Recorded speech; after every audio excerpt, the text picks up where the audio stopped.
When I was very young and alone in my parents' room, I picked this picture up and stared at it. Even at a young age, I knew that one day I won't have my parents here on earth.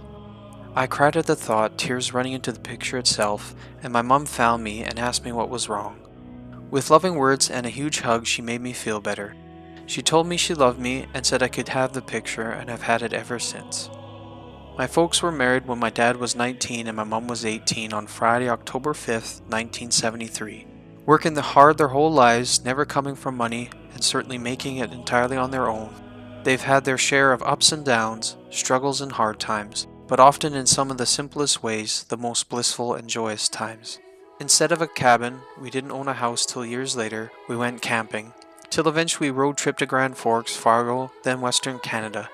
Somehow our old VCR setup seemed it was a thing from the future, thanks to my dad's ingenuity and know-how. Christmas was always special, as was our birthday celebrations. We never went hungry save for when my mom made shepherd's pie. We were never without. Both my parents are those who are there for everything, taking portfolios of pictures of our concerts or plays, our graduations, and life celebrations. Growing up, Mom worked full-time while also running the household. She never, aside from the aforementioned shepherd's pie, had a recipe that disagreed.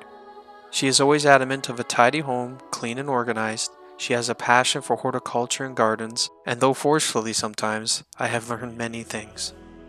They say jack of all trades, master of none, but in my dad's case, make a jack of all trades, master of most.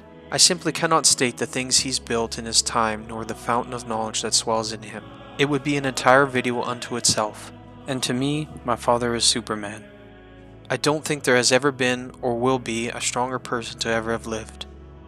When I was 5 or 6, my father once told me that with one hand he moved one of these big cubic cement blocks, which would roughly weigh 2400 kg, for a distance he pointed out, and I still believe him to this day he did.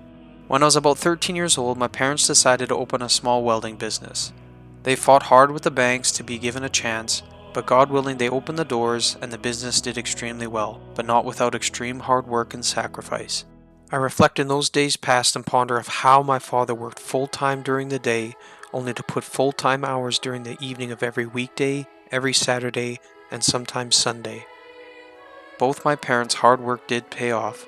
They were able to purchase that first home years later and to do renovations after that.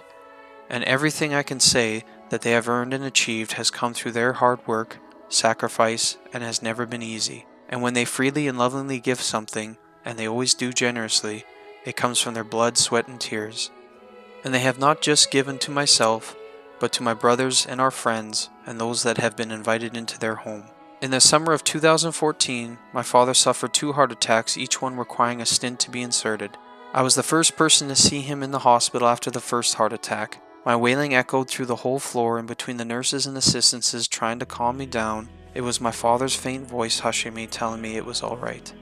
A staunch reminder not to take any day for granted. If you love someone, tell them. I'm doing my best to make sure I learn some of the family's secret recipes, canning and pickling, and other traditions. It's the small things in life, really and truly, that one should cherish.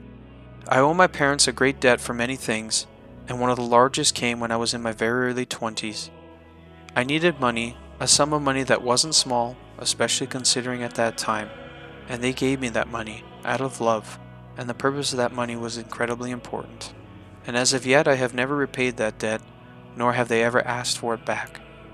In the same year I graduated high school, 1998, was my parents' 25th anniversary. It was hard to believe back then that much time had passed. My mom boasting, and she was wearing it, she still fit in her wedding dress. And leading up to it, I had a naive plan that I was going to save up enough money to send my parents to Hawaii. I never did get around to scratching that $5,000 plus needed. Now, years later, my folks have never been, and with my father's health, traveler's insurance would be even more money than the trip itself. But it is 2018, and my folks are going to be celebrating their 45th anniversary this year.